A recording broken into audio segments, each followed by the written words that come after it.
Hello everybody, it's Tim here again for another movie review, this time for Blue Beetle. Now, I just now got to see this movie. It has been out for a while.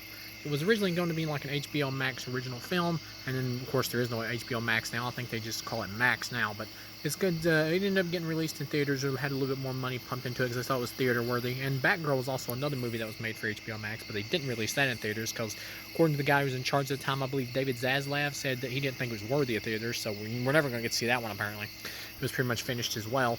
And that's kind of a shame because maybe he is right. Maybe Batgirl isn't like worthy of theaters. Maybe he is, but at the same time, just give it a chance. I mean, if you spend so many millions into a movie, may as well finish it and release the damn thing and try to make a little bit of a profit back. And I know there's this whole thing about that they're rebooting the universe or whatever with James Gunn. It's really like a soft reboot, let's be honest. They're keeping a lot of the same actors and stuff.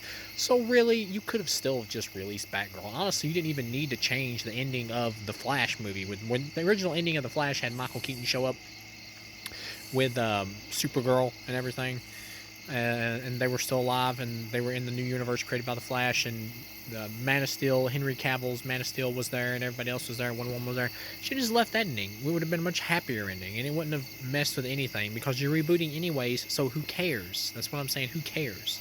So what's the problem if you're just going to ignore everything anyway, pretty much? So what does it matter? Why change anything?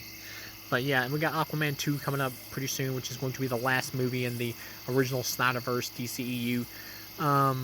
Which is a shame, really, because I really don't think there's any need for like a major.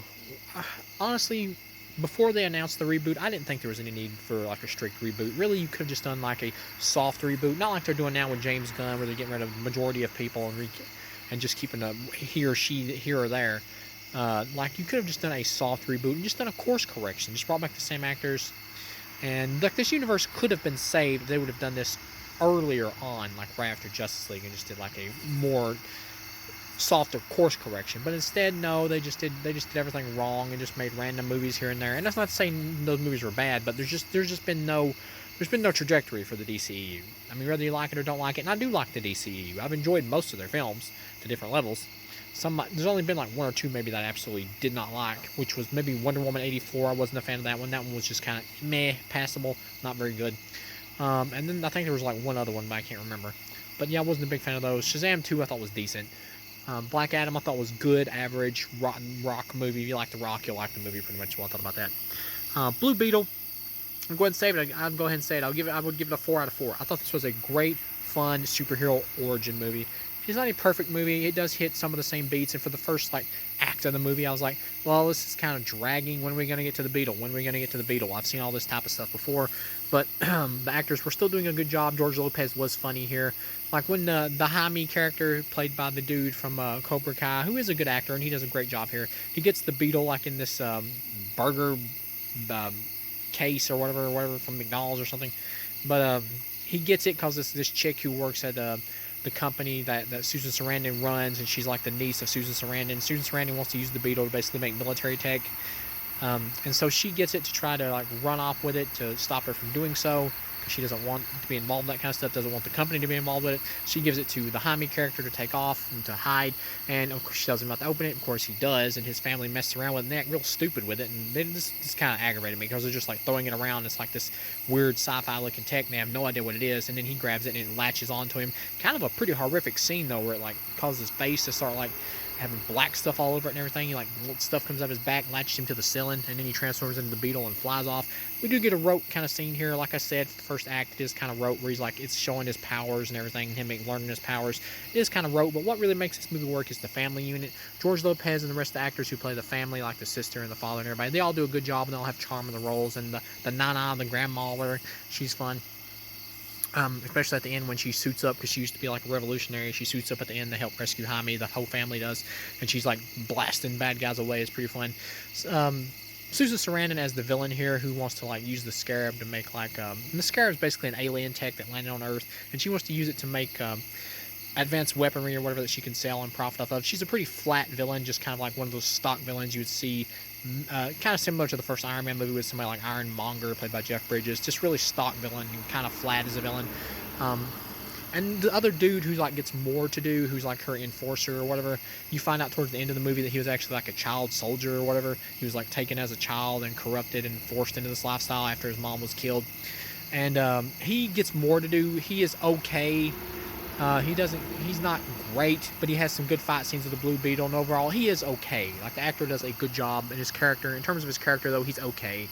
Um, it gets to like the action and everything. Of course, the Blue Beetle has to fight him and everything else. And there's the scene where he's learning his powers. You see the scene in the trailer where he like cuts the bus in half. And this movie's tanking at the box office, which is a shame because it is a great fun movie once you get into the meat of the movie. After you get by the slow setup stuff and everything, once you get into the meat of it, the characters are really likable. The cast is likable, and they kind of pull you through the movie. George Lopez gets like a lot of funny lines. He's got little Cheech and Chong bobbleheads in his truck. I thought it was pretty funny. And they show up at the end to like rescue Jaime after he gets caught trying to like save his family. His dad dies of a heart attack, which is pretty sad. And he gets taken away and held prisoner. And Susan Sarandon's like trying to zap the energy from the scarab or whatever out of his suit, so she can like use it to power all these weaponized things that she's making or whatever. And his family shows up there to rescue him, and they use this giant like beetle bot that they found, because you find out that the woman who like works at the company or whatever, her father Ted Cord was actually the original Blue Beetle who used to have the scarab. And you don't see much of him, but if you know the comics, I believe he is the original Blue Beetle, and they kind of hint in the bonus scene that he might still be alive, and that he would come back in the sequel. But this ain't gonna get a sequel because it's flopping. But yeah, so they drive the big Beetle there, and it's pretty cool how they're like stepping on everybody and all that while it's playing like Motley Crue. Thank goodness it wasn't Sabotage again by the Beastie Boys, which has been used to death in movies lately.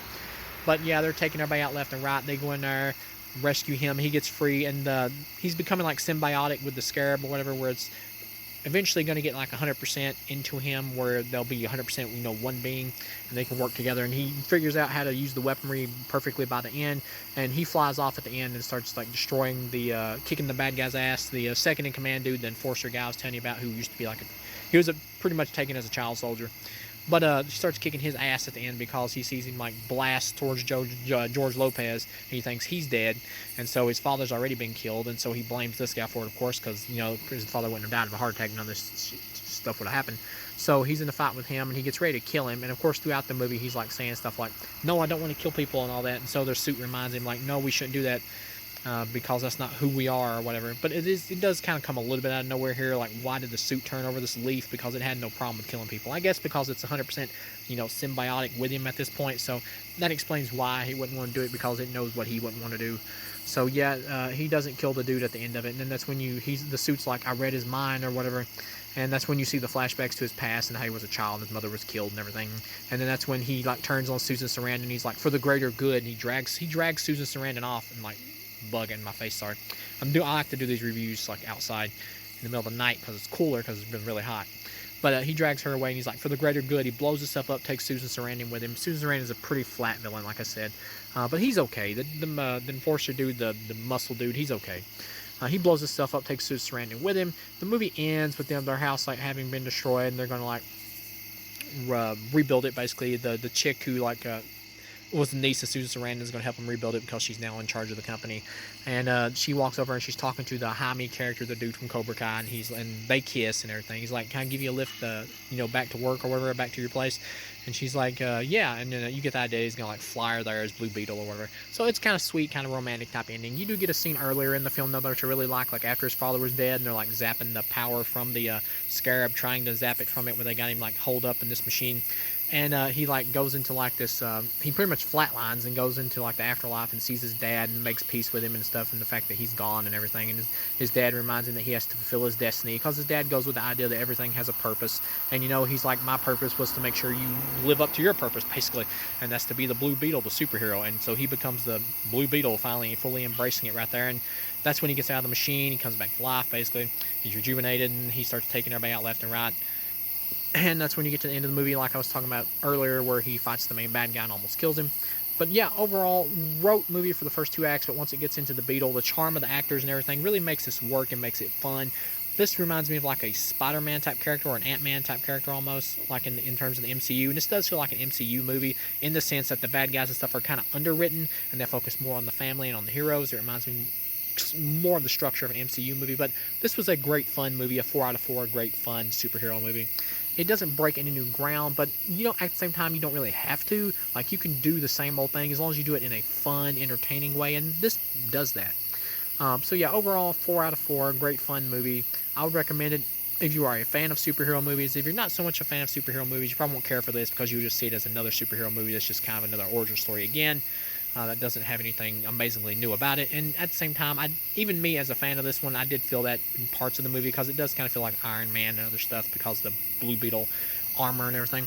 But yeah, overall, still as a whole, 4 out of 4, great entertainment, fun movie. I was surprised at the quality of this movie when it first started off. Like I said, with the first act and stuff, I was like, is this just going to be kind of weak? I was like, I started to think maybe it's going to be good, not great. I started to feel like, well, this probably should just stayed on HBO Max. But by the end, I was like, no, you know what?